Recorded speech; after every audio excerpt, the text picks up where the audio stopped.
Hey, everybody. Welcome into the back room. I'm Andy Ostroy.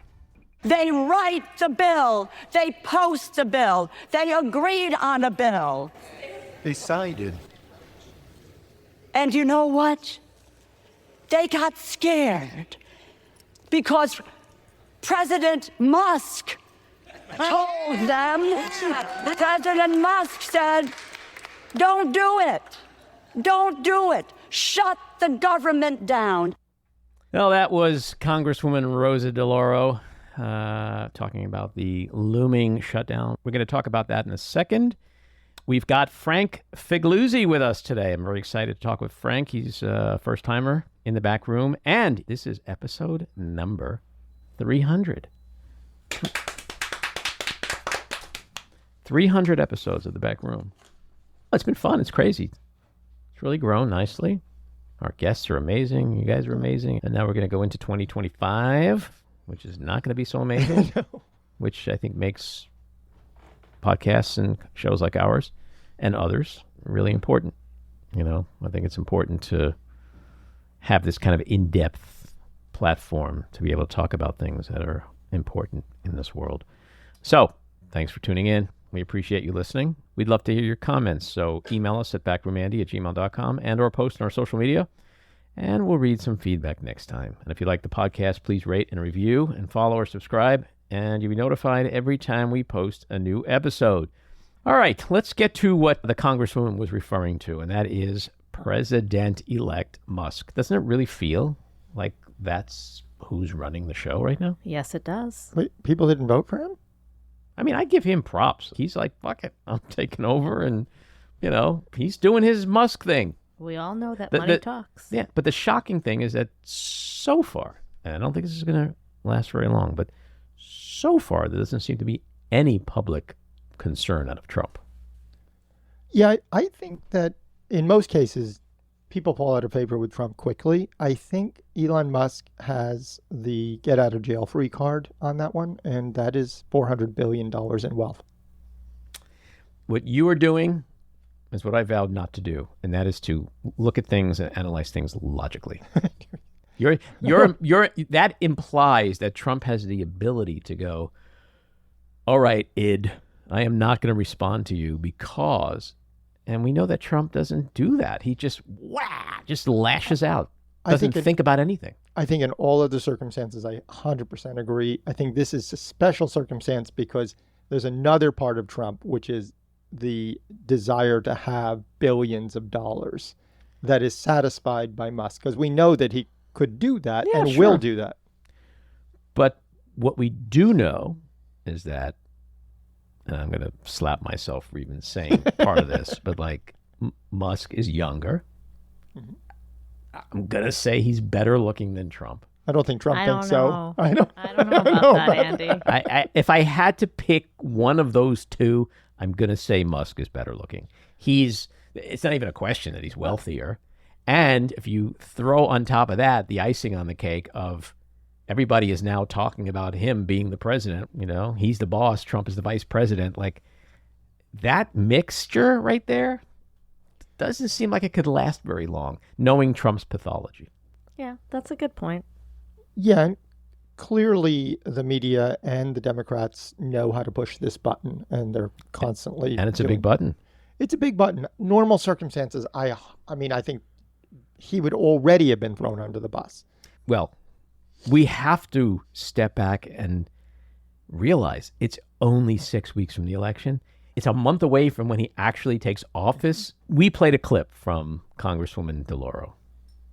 We know Donald Trump watches TV all the time, all day long. And we know with the way Trump is, he watches that and immediately turns to whoever's around going, people think he's president and I'm not? Like, it's the very thing in him which appeals to his crippling insecurities. How am I being perceived in Washington, in the media? Are my people starting to question whether Musk is the boss and I'm just some flunky? Like, it just be in his head and think about it from his perspective. To me, this is going to get nuts. Well, this is the silver lining of the Democrats not having any power whatsoever. What happened this week with the tweet about the shutdown threat? You vote for this, you're going to be prime. Like, you think Trump knew that? He's pretending like he did, but he didn't know that. That was Musk operating on his own. And that's what Musk does. You think Musk, when he's sitting there tweeting over 100 times a day in his manic mode, being like, no, you know what? I should run this one by Trump. You think he's doing that? No. And how many times do you think Trump's going to see that shit and then see in the press, oh, everybody's talking about President-elect Musk and blah, blah, and not lose his mind? I think he's losing his mind already. I'm not sure, but I do think Musk's superpower or magic power is that he doesn't really care about blowing things up because he doesn't fix them afterward. Musk doesn't. Yeah. So, but Trump is not going to sit around and watch the world talk about how he's the vice president and Musk is the president. That literally is the one thing that makes his head explode. Musk could soothe him by buying Truth Social for $10 billion or something like that. You know, just throw him a few billion here and there. It's like a dog you just give a treat to. Yeah, but you're still thinking logically. I don't. Because We're Trump both is capable. Talking about insane. Trump is capable of taking the money and then the next day blowing it up, because he's not strategic. He doesn't think long. There's no long game with Trump. But he does. 5 seconds in front of him. He wants more investment in buildings in Saudi Arabia, Russia, God knows where. And I'm sure Musk has said, "Oh, I'd like to build some real estate." I don't know. You got with your name on two megalomaniacs, 2 billionaires. Well, one is a real billionaire. The other is probably a billionaire now, but barely. Both kind of sociopathic. 100%. And that does not make for a long-term wedding anniversary, in my opinion. I'm not going to make a prediction on this because it is impossible to know. Mm-hmm. Well, we're going to do our predictions in a little bit, so we'll get to that.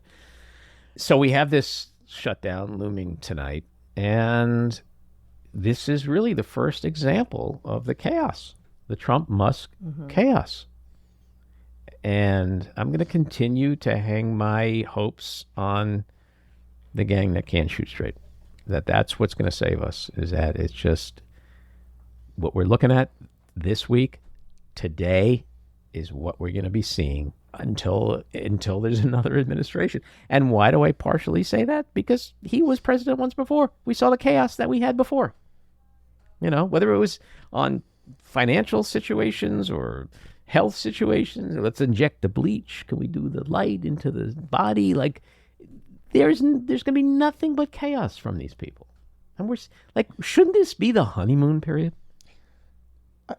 Should this be chaos free right now? I think Trump 2.0 is very different from Trump 1.0 in that he learned a lot, and there are many people around him who have agendas and are not stupid, and they'll let him be Trump as long as they get their things done.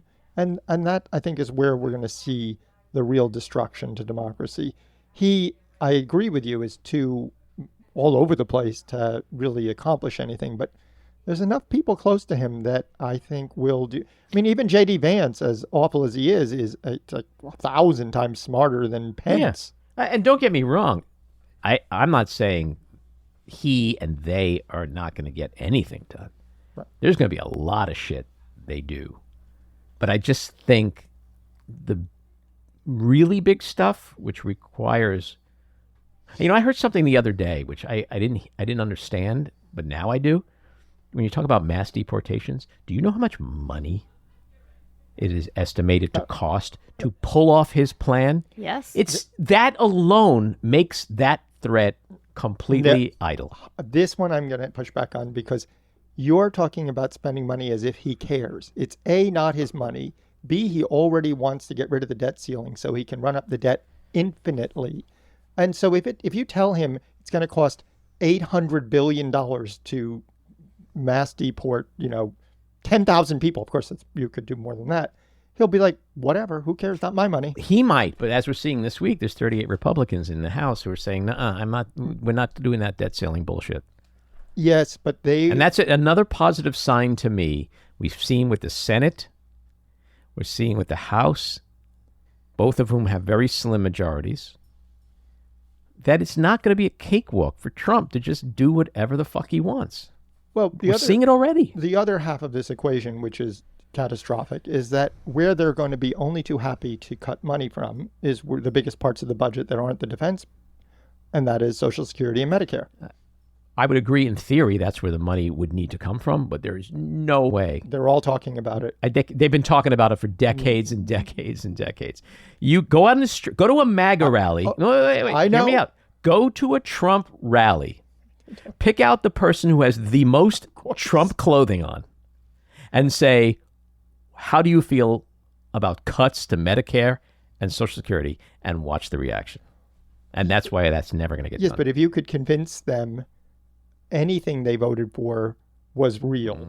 Not when it comes to the Medicare. And I'm telling you, on that one, I will agree with all the other shit about cuts, but they cannot and will not, which is why it's not been done so far, despite all the threats over the years. Well, the flip side of that is that no one, especially the Republicans, don't really care about the debt at all. So they will run up the debt just like he did last time. Mm-hmm. And this time, actually, one of the things that he wants that makes sense is getting rid of the debt limit, because it's a silly artificial thing that Yes, but Congress votes. part of the issue there is that you have to connect all the dots because none of this happens in a vacuum. Yep. Trump's number one and perhaps only concern, aside from his image, is that his image is tied to the economy and more specifically the stock market. Mm-hmm. And to do the things that he wants to do, putting aside the political and cultural chaos, they will present great risk to the economy and the stock markets. So he could spend whatever the fuck he wants. But if he sends inflation skyrocketing and it tanks the economy and the stock markets, that's not going to be a good thing. And notice that the two most sane nominations are to Treasury, SEC. Like, when it comes to taking care of the money, he ain't putting sexual traffickers in those positions, if you know what I'm saying. And so those guys are probably the only people that'll be here. Sir, we're here to serve you. You know, you say jump, we'll say how high. But I got to tell you, you love the stock market, you do this, boom, it's going to crash. And that's when he changes his mind. Because that's the only thing he cares about in this world. I think overall you're right. I don't know if they're going to be able to contain the problems they're going to create. Nobody has a crystal ball. And who knows what he or anybody else around him is going to do. But I do think there's certain moments from his past that we could look to see how he probably will act in the future and what those around him might be. If we do have a shutdown at midnight tonight, not a good thing. We're talking millions of government workers, people who voted for him, not going to get a paycheck at Christmas time. So I'm going to assume, no matter how dire it looks sitting here at, noon on Friday, when the deadline is midnight tonight, they'll pull something off like they always do. That's my guess. And if they don't, I think this time Democrats aren't rescuing them. Hakeem Jeffries seems to be standing firm. Democrats are standing firm. They had a bipartisan bill, which Trump did again, made the phone call and killed it after Musk killed it. So it's on them. They could blame Democrats. They could blame whatever they want. And it's also 38 Republicans voted against it. So this will be on them. And if it is on them, who's going to be the next speaker? That's what I want to know. Yeah, look, people are forgetting, like, we're going to have a midterm election in less than 2 years. They only have like a 1 or 2, 1 seat majority now. They lost seats in this election in November. And it is very likely, especially, and I know these circumstances are different with Trump now and whatever, but historically speaking, the incumbent president's party gets tanked in the midterm. And that's likely going to happen to him, especially if all they do is this kind of bullshit and the retribution, because none of that brings down the cost of eggs. Okay. And so if we believe that Ostroy is wrong and it wasn't sexism and it wasn't racism, it was the eggs, none of that brings the eggs down. And people will get angry. Not all of them, but all we need is 3 to 5% of the egg people to say, he promised us, He didn't deliver. Fuck him. Giving Congress back to the Democrats. Well, one thing's for sure. If he does get RFK Jr. in there, egg prices are definitely going up because bird flu is spreading rapidly and it's already affecting egg prices. All right. Shall we get to predictions? Because next week we're not going to be doing a live taping. So this is our last live taping of 2024. What a year it's been. Going out with a bang, for sure. And so, as we've done in the past, we should probably play our predictions from the prior year. Let's discuss how accurate they were or not, and we'll talk about what we're predicting for 25. All right, let's get to our predictions for 2024. So I'm going completely the opposite direction this year. Optimism will prevail.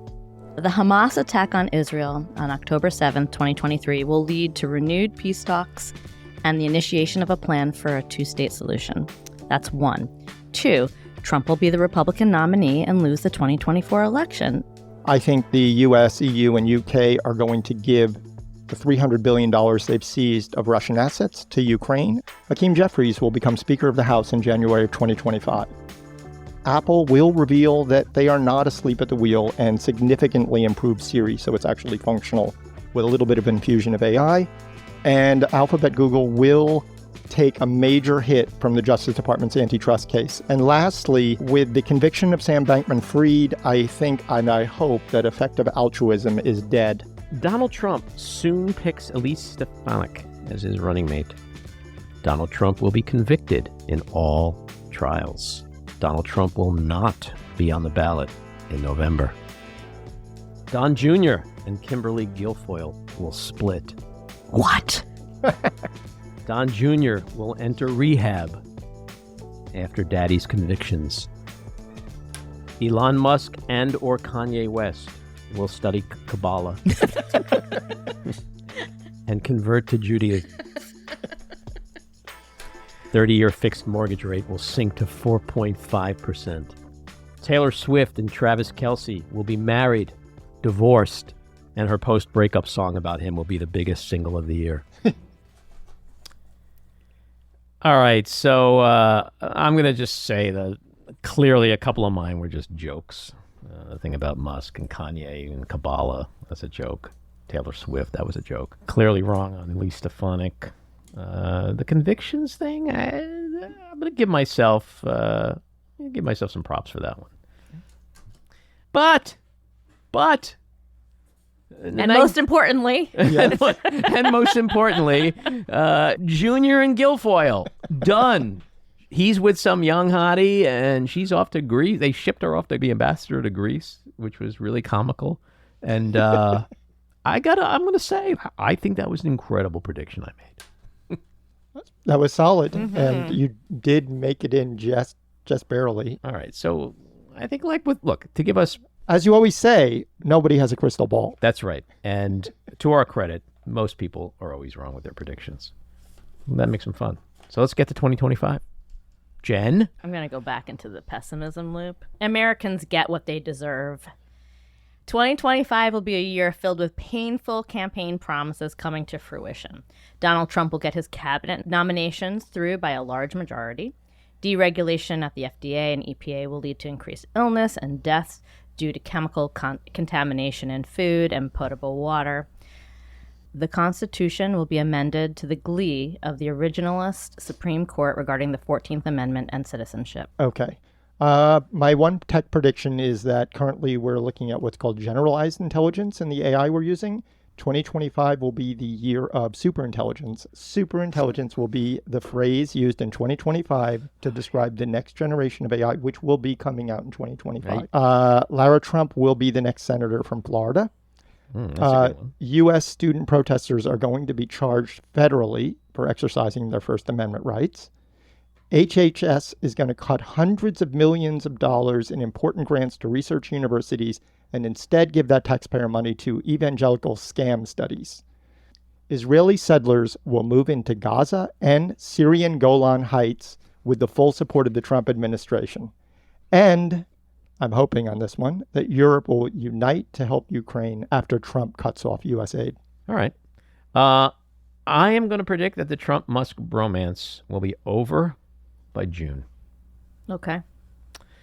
I am going to say that Pete Hegseth, Tulsi Gabbard, and RFK Jr. and Kash Patel will not be confirmed. Shall we put some money on this? That is bold. That's bolder than Kimberly Guilfoyle. And one of the reasons I say that is because all of these people are going through FBI background checks. And I think that's where the rubber's going to meet the road on a lot of this stuff. He's still an optimist.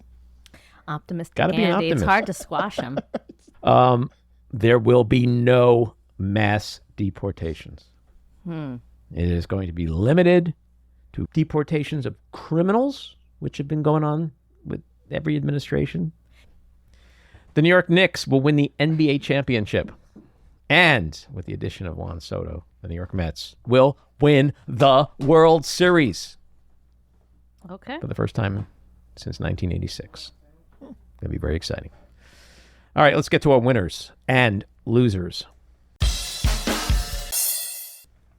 My winner, Giselle Pellico. By refusing anonymity in her rape trial, she has transformed victimhood to strength and stands to change the rape culture and sexual harassment in her society. My loser, Elon Musk, for torpedoing a bipartisan agreement to keep this country running. My winner are all of the J6 rioters who will almost certainly be pardoned within the next 3 weeks, and they'll be walking free probably by January 21st, January 22nd. My loser is Mike Johnson, whose speakership has crashed under the weight of Elon Musk. I'm going to add to my predictions because I left this one off. Oh. There will not be mass pardons of J6 rioters. Wow. Wow. Well, that one we'll know in 3 weeks. Can you do that as Christopher Walken? Wow. Wow. Wow. There won't be It won't be. J6 rioters being pardoned in mass. Wow. Wow. Not bad. Not bad. Not bad. I got to work on that one. It's no Chris Wallace. Jen, thank you for that. I practice Chris Wallace a lot, and that is actually one of my better impressions. All right. My loser, Fulton County GA District Attorney Fonnie Willis, whose reckless, irresponsible behavior ultimately resulted in her disqualification from the documents case in a ruling by the Georgia Appeals Court this week. My winner, Chip Roy, the outspoken Texas congressman who's the first Republican to have the balls to stand up to Trump on the debt ceiling and shutdown chaos, and is now the subject of Trump's shitposting wrath and primary threats. Let's play this clip from old Chip. It's embarrassing. It's shameful.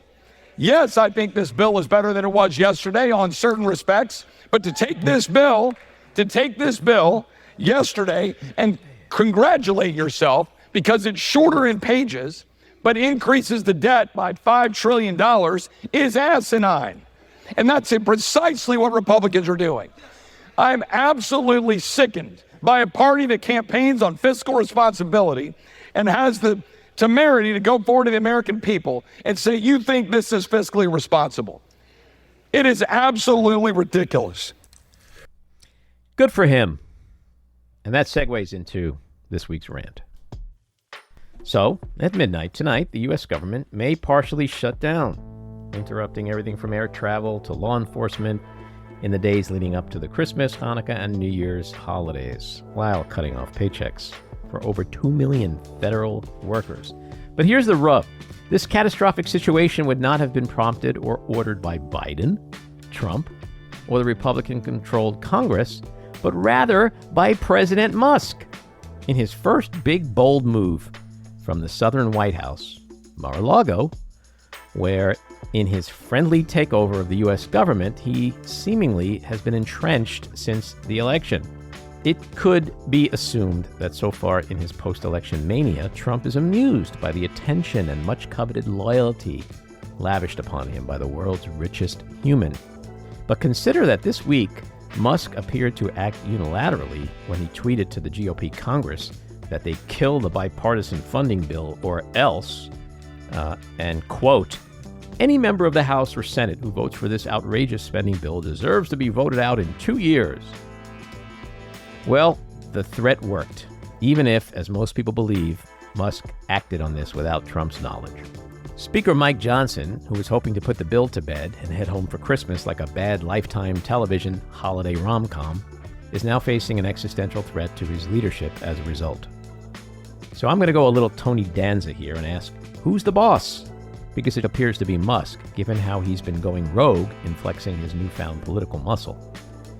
And one thing we know about Trump is that he hates when those around him get more attention and praise than he does. So he can't be thrilled seeing all the media coverage suggesting that Musk is wearing the pants in this twisted marriage. Which is why if Musk continues to act like someone with intergalactic fuck you money, who thinks he can do whatever he wants because he literally paid for the presidency, the bromance with Trump is sure to soon come crashing into the imaginary border wall. You know, the one that never got built and which Mexico most definitely did not pay for. So grab your popcorn and watch how this soap opera plays out. There's unprecedented drama on the horizon.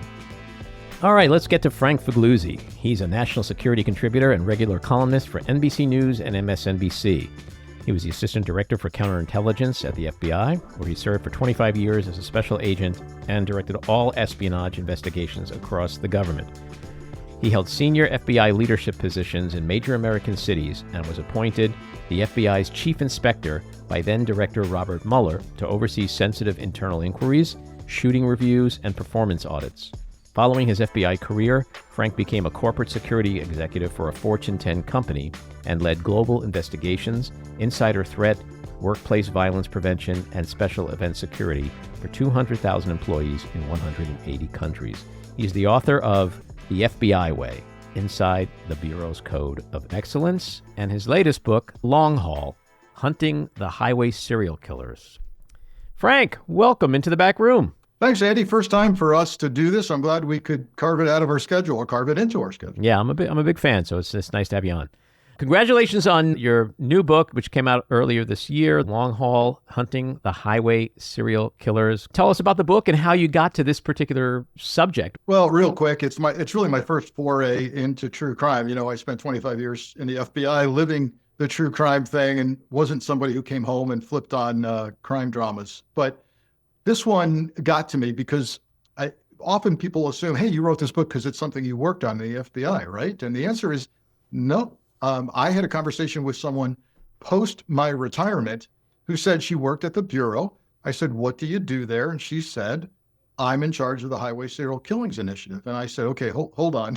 What is it? What's going on? And she explained the numbers to me. 850 women murdered alongside our nation's highways just over the last couple of decades. 450 suspects in the long-haul trucking community. The FBI says with certainty these murders are being committed by long-haul truckers. 25 truckers are already in prison for multiple homicides, and at least 200 of these cases are unsolved and pending. So that just caused me to go, I need to know more. I got my investigator hat back on, went out on the road. I rode over 2,000 miles with a long-haul trucker in a big rig, slept in the top berth, learned a lot about the subculture. So the book is really three subcultures. Long-haul truckers, sex-trafficked victims, took a deep dive into that, and interviewed women who survived violent encounters with truckers. And then thirdly, the crime analysts who try to connect the dots and stop the killing. The book's done well. It had to be reprinted 3 times. And, you know, here we are. There's some interest from Hollywood. You know all about that, more than I do. I'll believe this when I see it. But it's really resonating with the law enforcement community, the anti-trafficking community. And I've even had long-haul truckers say, look, you speak the truth and you treated us respectfully in the book. And they're listening to it as they drive in the audio version. Well, the thing I find really fascinating about it is that as someone who does watch a lot of Dateline, and I do watch true crime, and ironically, I have true crime in my family. I've lived true crime. But this is not a subject I think most people are aware of. I've never seen. I gotta, and I've had Josh Mankiewicz on my podcast. Like, I watch a lot of Dateline, maybe too much Dateline, and I've never. This is the like the first time being made aware of this kind of thing. And it almost sounds like an epidemic. It struck a nerve with people largely because it goes on right under our noses and we never really think about it. We might be driving alongside that big rig on the highway and have no idea what's going on in there, what they do for a living. I came away very impressed generally, by the way, by the profession. And there's a whole caste system, believe it or not, in trucking based on the type of truck and load that you carry and the various specialties there. But the other eye-opener for people in the book was the trafficking problem in your community. People think it doesn't happen here or it happens over there just at the truck stop. I kind of tear that whole thing open and say, look, it is happening right where you live. And now it's moving online. The recruitment process is moving online. You got to really know what your kids are doing online. And I think also a part of the reason we don't know about this so much is because of the victims. The victims are, I hate the word disposable, but that's how they're treated. And their families don't even know they're missing, let alone murdered. So they can't run to the police station and pound their fist on the desk and say, I demand justice. What are you doing to find my daughter? They've long ago distanced themselves. So in part, this book is designed to speak for those victims who can no longer speak for themselves. So the ones who get caught up in this victimization online as part of sex trafficking, that sounds more premeditated. Whereas I went to the place of, a trucker's going down the highway and there's some young girl hitchhiking and she gets picked up. But it sounds like it's more of a intricate web of criminality where there are people beyond the truck driver that are maybe engaged in this stuff. Is there a pattern to where most of it happens or how most of it happens? There's very much a pattern here. And while there are, of course, cases in my book involving young teenage hitchhikers, women who are not trafficked, the bulk of this, in fact, the entire FBI Highway Serial Killings Initiative is devoted to females who are often trafficked and the victims of truckers. And the trafficking part is organized often in the sense of pimps and stables. So I take you into that world, the different kinds of pimps, the different kinds of trafficking, the recruitment process of grooming a young woman, which often starts online through a friend of a friend of a friend, a really bad boyfriend, a series of bad boyfriends, or even significant recruitment going on in local and county jails, where there's often someone called a bottom, like a deputy pimp, a girl who runs a stable, and she's in there, she's recruiting. If she's got popped for prostitution, she's in there recruiting. And then I talk about solutions. The law enforcement, the old-fashioned law enforcement answer to this of arresting a trafficking victim and putting handcuffs on her and putting her in jail overnight. The first person who's going to come bail her out is the pimp, and that makes him a hero again.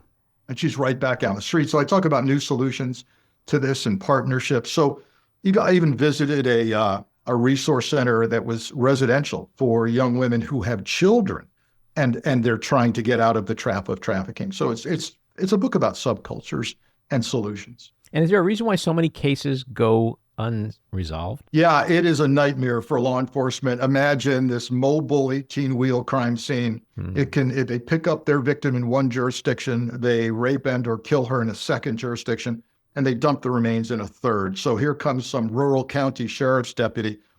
Someone reports a body alongside the road. He doesn't, imagine that investigative nightmare. No identity on most of these women. Don't know where she came from. Don't know who did it. If you assume it's a trucker, do I pull the records of every trucking company in America to find out who they had? Do I pull way station and fuel stop records? Where do I start? Where do I finish? That's where the FBI comes in and tries connecting those dots through a computer database, really good analysts and algorithms. Wow. What a nightmarish situation. It is. Well, continued good fortune with the book. Thank you very much. Let's talk about another nightmarish situation. Let's pivot to politics. Let's start with a macro question. You were an FBI special agent for 25 years. You served as an assistant director of counterintelligence. Could you ever have imagined the situation we're in with a convicted felon president stacking his cabinet with others who have such criminally sketchy backgrounds, and with the world's richest humans serving as a shadow president, all of whom are promising to weaponize the government against the opposition, like they do in autocratic regimes. Yeah, any one of those components by themselves was imaginable. All of the components that you just strung together that we're experiencing right now, I think that might have been rejected by Hollywood as too outlandish. No, that's crazy. That's not, all of those things aren't going to happen at once. But here we are, and where I come from, in terms of my role on NBC News and MSNBC and my background, you started this conversation by saying, "Hey, let's go to politics." This is so far beyond politics for me, and I know for the rest of the country. This is national security. Mm-hmm. This isn't whether you're a Democrat or an independent or you're conservative. We're way beyond that. This is whether you're about the Constitution, democracy, and the rule of law for me. And it's getting very personal for me in the sense that we're talking a lot about the FBI and the Department of Justice, where I spent my career. And, I'm someone who is very open to disruption of bureaucracy. I don't know anybody who's a fan of the morass of bureaucracy. Federal Bureau of Investigation, the root there is what we use for bureaucracy. So if someone wants to refine and make that better and more effective, fantastic. But I don't hear any serious talk about that coming from Kash Patel or the Donald Trump crowd. I hear destroy, dismantle, empty headquarters on day one, go after our enemies, the media. That's not reforming the FBI. That's literally destroying an institution. Sure. So let's start with his crazy cabinet nomination, which I keep saying is more like he's casting a co-ed version of Lord of the Flies. How concerned are you, as an FBI guy, with Kash Patel potentially heading the Bureau? Yeah. So we've moved well beyond the issue of his total lack of qualifications, just total lack. He was a public defender in Dade County, Florida for a while. He briefly served at DOJ, and by all accounts has embellished his resume greatly regarding his contribution to terrorism and things there. And then I don't want to call him a coffee boy at the Pentagon because, he had titles like assistant, special assistant, deputies, chief of staff. Okay. Tell me what that has to do again with running 38,000 employees at the premier security and law enforcement agency. I'm missing something there. But I'm beyond that. I'm like, you know what? They're all unqualified except with the possibility of Marco Rubio as Secretary of State. So let's go on from there and assume we're going to get unqualified cabinet members. And let's talk about a threat situation. This man has repeatedly said he's going to pursue journalists, investigators, and prosecutors. And by the way, the incoming Attorney General, who's likely to be confirmed, Pam Bondi, has echoed that very same language as if it's being read off a script, which it may well be. This concept of weaponizing the Bureau, and I'm well aware, by the way, that the people who may be listening to this or they see a clip of us, because they probably aren't going to listen to me, they see a clip of it and they go, oh, Frank's talking about weaponization. The DOJ and FBI have been weaponized, for the last 4 years. And I have conversations with people about this, and we eventually hit a wall, right? Even if we are civilized with each other, they just start regurgitating facts from Fox News. Yes. Well, the Russia case was a hoax. You mean the Russian case where the DOJ IG said it was properly predicated? You mean the Russia case that turned into a special counsel inquiry that had dozens of indictments and determined that there was Russian interference, and Paul Manafort, campaign chairman, hired a Russian operative as his deputy? You mean the Russia case where the this GOP-controlled Senate Intelligence Committee found that Manafort hired a Russian spy, that Putin was trying to help the campaign of Trump? Is that what you're talking about? The one where John Durham was appointed to investigate the investigators and failed, had 2 trial attempts? That Russia hoax? So you go nowhere with this. Right. And, that's where we are. But when I asked them, okay, let's assume for the sake of argument that yes, deep state, the Russia stuff was all a hoax, and Biden was pursuing and pulling the strings. You're livid about that? I am. And so now Patel and Bondi appear poised, and they're telling us they're going to do the same thing. You good with that? And there's often silence with that. And I would encourage people to use that technique with folks. Yeah, well, you're talking about logic and critical thinking, facts, reality. We're living in an alternate universe now where, at least with some of those people, you can't have those conversations anymore because they're not tethered to reality. Do you have any read on what the agents and senior officials at FBI think about Patel? Do you still have contacts there that you talk with, and have you talked with them about it? Yeah, I have. And I want to be careful to say that the FBI employees are not a monolith. They do reflect society. They're generally conservative. If you've worn a gun and a badge for years, you tend to be conservative. If you signed up to be a conservator of the nation's security, you're pretty conservative. So with that in mind, though, they've all taken an oath to preserve, protect, and defend the Constitution. They get it that there's a potential big problem coming their way soon. I note a dichotomy between the headquarters folks and the field folks, right? And understand that with regard to agents, if you're starting into management, you're going to spend your career bouncing between headquarters and the field. I did, 5 tours through FBI headquarters, and then I went right back to the field where I really enjoyed my work. But the headquarters folks I talked to, many of them, well, first, sadly, many talented people have pressed send on their resume. The resume is out. They're going to leave. They see what's coming. And the concern is that if you wait, number one, you'll be asked to do some unpleasant, if not illegal things. And number two, you'll have guilt by association when the time comes and you do want to market yourself to the private sector. And the FBI becomes so weaponized and possibly engaged in illegal activity that no company will hire you. So they're getting out if they're eligible for retirement.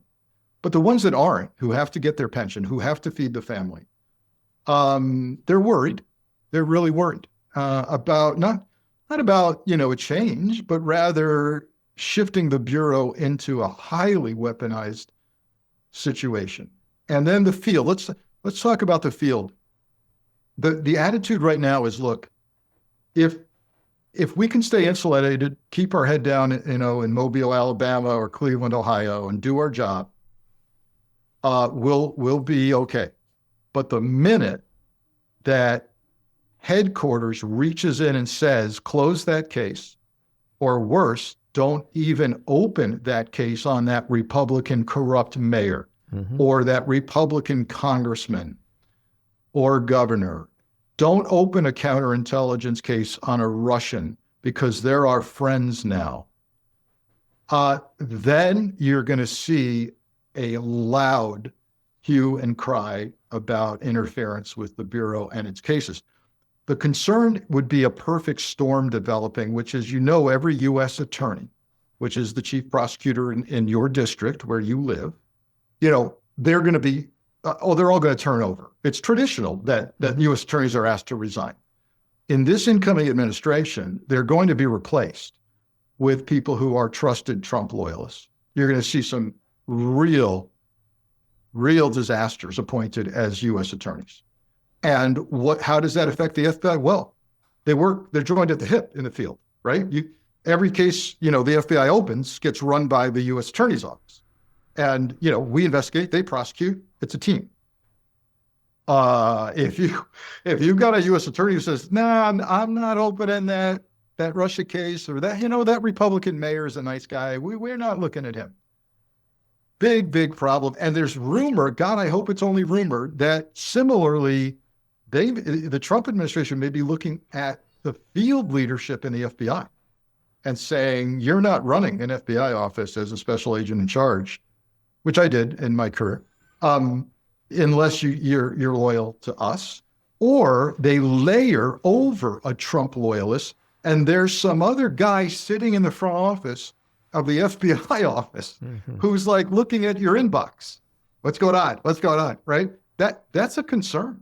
And what about other situations which are very real today? We see with Liz Cheney, the Republican Congress hands a 128-page report recommending the FBI investigate her. What about in those cases where the order comes in, here's a Democrat, Trump is pissed off at him or her because they just basically did their job. Yep. Go investigate. Yep. What kind of pushback do you think internally at the Bureau there's going to be to that kind of request?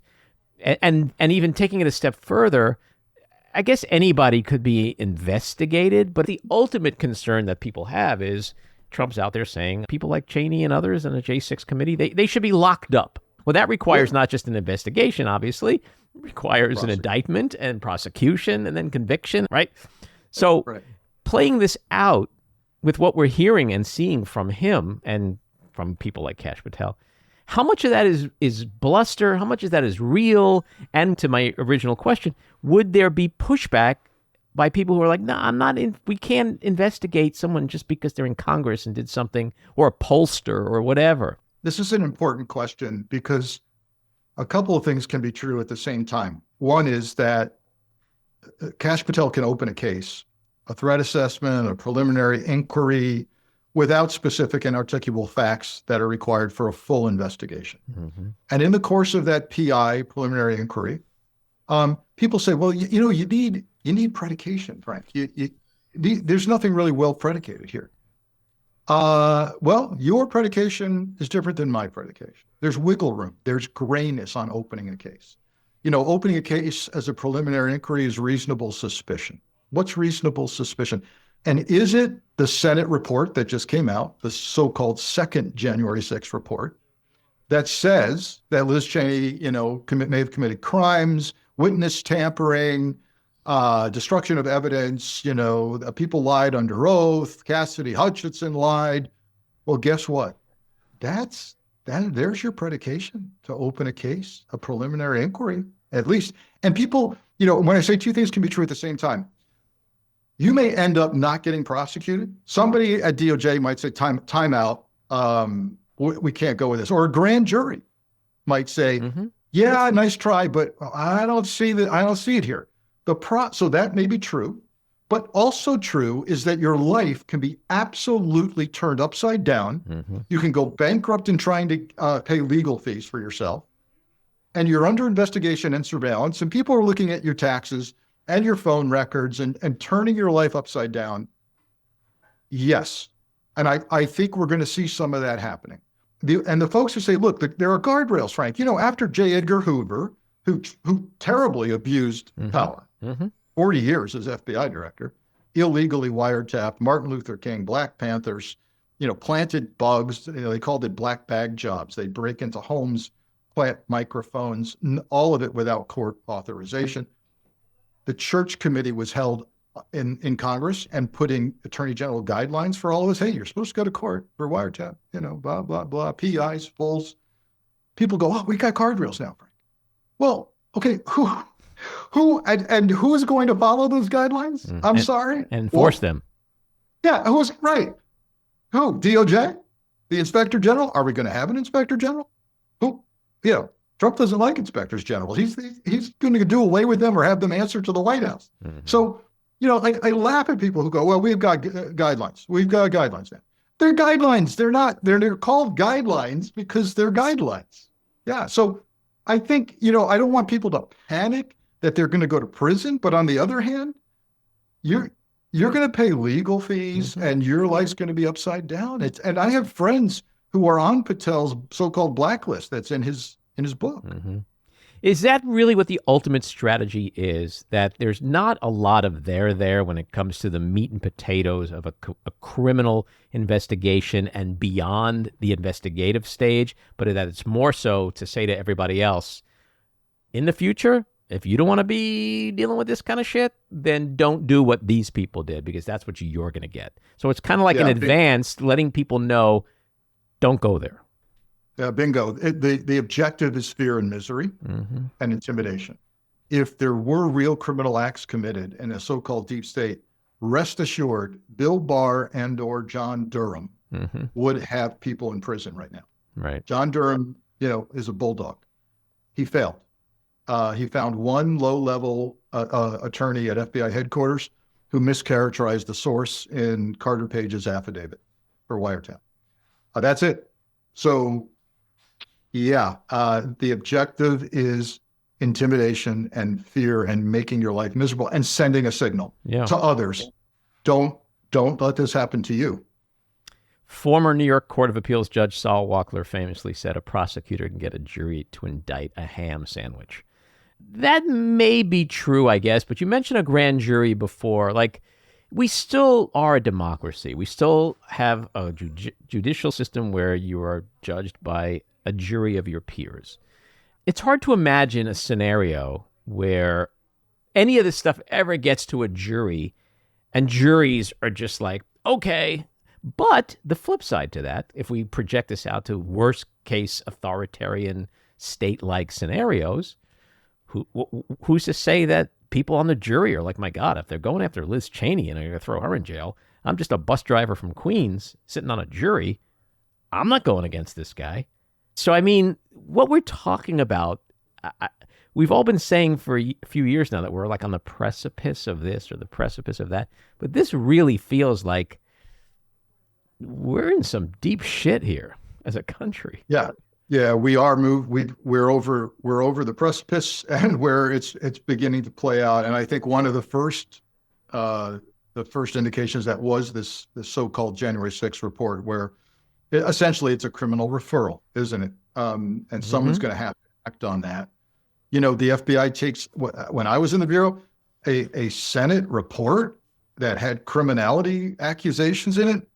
Boom, that's, you got to move. You got to do something with that. It might be you tell them, no, you got that wrong, but you got to move on it somehow. Mm-hmm. And Kash Patel may use that as a green light to go forward. I still believe in grand juries, of course, and people are usually reasonable.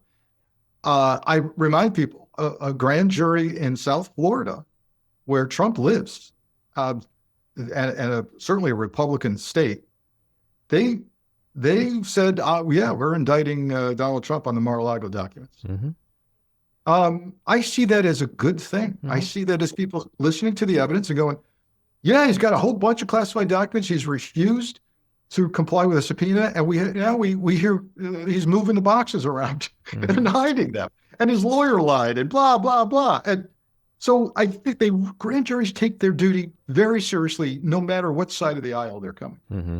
Let me circle back to Pam Bondi for a second, who Trump nominated for Attorney General. Dave Arenberg, down in Florida, a Democrat who worked as a prosecutor under Bondi when she was Florida's Attorney General. He said she has great respect for the rule of law, and he gives her a thumbs up. So when I see something like that, I'm either like, either he's lost his mind, or maybe we're just getting caught up in a lot of bluster, and he worked for her, and maybe he knows that she would never placate every crazy whim that comes at her DOJ from the Trump administration. What do you think? I do draw some distinction between Bondi and Patel. Patel sounds a lot like blind allegiance to Donald Trump. Bondi is qualified on paper. She's been an attorney general of a major state. She's been a prosecutor in the trenches as a state's attorney, and has an appreciation for the law. Mm-hmm. So there's some hope there that she might serve as someone who actually tells Patel, hey, you can't do that. Mm-hmm. Can't do that. Shifting to national security with Tulsi Gabbard, how dangerous with her as DNI is that going to be? With regard to Tulsi Gabbard, Tulsi really concerns me. Not only totally unqualified, but someone who, under normal circumstances, would have serious issues getting through an FBI background investigation because of her unexplainable trips to Syria and her seeming affinity toward Bashar al-Assad and Vladimir Putin, and the comments she's made, which she's going to have to explain in the confirmation process. There are serious questions about who paid for her trip to Damascus, and even some reporting that it was members of a terror group that is based in Syria, that is one of the oldest terror organizations in the world, and some of its members in Ohio allegedly helped to fund her trip to Syria. We need answers on all of that. Frank, this was really insightful. I hope you'll come back and chat with us again, because things are probably going to get a little crazier before they get better, if they get better. Appreciate you coming. Great questions. I enjoyed it. And thanks for letting me vent and rant for a while. Thank you. Take care. Take care. Bye. This episode of The Back Room was edited and produced by me, Andy Ostroy. It was co-edited and co-produced by Matty Rosenberg, and co-produced by Jen Hammoud. Our theme song was composed by Andrew Hollander, and our logo was designed by Cricket Lengyel. And special thanks to Patricia Wind. Please take a moment to rate and review the podcast, and also follow or subscribe. Until next time, keep your eyes on Washington, Hollywood, and your own backyards, and have a great week.